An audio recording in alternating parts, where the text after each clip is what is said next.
This is exactly right. Hi, I'm Whit Missildine, the creator of This Is Actually Happening.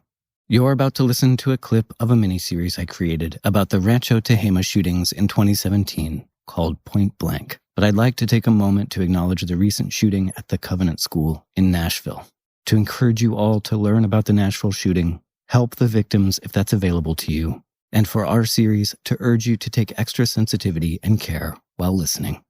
It's the fall of 2017 in Rancho Tehama, California. A man and his wife are driving to a doctor's appointment when another car crashes into them, sending them flying off the road. Disoriented, they stumble out of the car only to hear dozens of gunshots whizzing past them. This is just a chapter of a much larger nightmare unraveling in their small town. From Wondery, This Is Actually Happening is a podcast that features extraordinary true stories of life-changing events told by the people who lived them. In a special 5-part series called Point Blank, This Is Actually Happening sheds a light on the forgotten spree killings of Rancho Tehama, where a lone gunman devastated a small town in Northern California, attacking 8 different locations in the span of only 25 minutes. Overshadowed by the Las Vegas shooting that dominated the headlines just weeks earlier, this small community quickly faded from view and was left alone to pick up the pieces. Point Blank gives you 5 intimate first-person accounts of what happened that day, from a father that drew the gunman away from the local school to the sister of the shooter. These are riveting stories that will stick with you long after you listen, exploring the question, what happens when everything changes? We're about to play a clip of Point Blank from This Is Actually Happening. While you're listening, follow This Is Actually Happening wherever you get your podcasts. Hey, Prime members, you can listen ad-free on Amazon Music. Download the Amazon Music app today.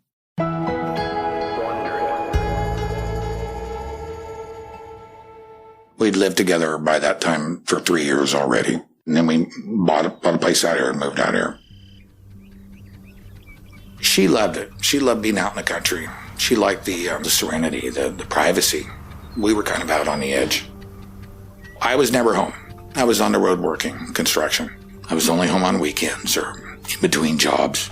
But it was more about her.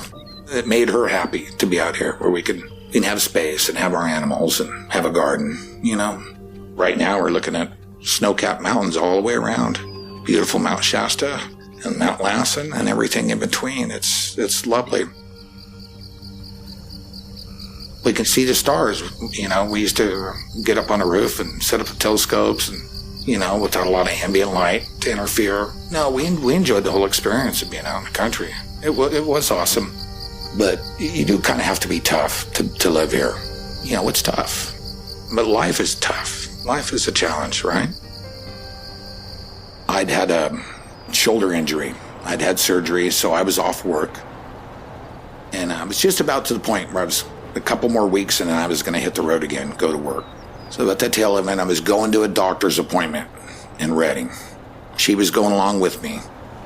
We're on our way to her doctor's appointment. We're driving down the road, and we see this guy in our lane. I was driving, and I said something to Michelle. Just somebody's drunk awful early, you know. And so I swerve into the other lane, you know. We're closing. He swerves into that lane as well, and he's holding his track, you know, and I thought, what the hell, you know. We're closing the whole time, and at the last second, I turned to get out of his way, and he T-boned right behind my door, and our car went flying. Our car spun, and we ended up on the side street there from the main road. You know, I checked on her, honey, are you all right? And she kind of gave me she was hurt. And I was still in one piece, you know, but I said, well, let's get out of here. And I couldn't open my door. So we had to crawl out her side. She crawls out and falls down immediately. She was hurt. I crawled out, and just as I put one foot out the door, the gunfire began. Bing, bing, bing, bing, bing. And Michelle's on the ground. And she looks up to me, is someone shooting? I don't know, because we're disoriented. We just were in a bad car accident. I get out and I look over the roof of the car in the direction where I knew the creep and the pickup was, and He's firing a gun. He had laser sights. He's firing, and I told Michelle, run. She got up and she went a little whiz and fell down and then got back up and ran. I'm thinking she's out of the way. I went around back to the main road. Sure enough, he follows me. I'm a big target. So I'm running away. I'm widening this gap. Michelle's running up this other street and I'm running down this way. He's following me. Good, that's what I want. Firing the whole time. Round after round, not machine gun. It was they're bouncing off the ground.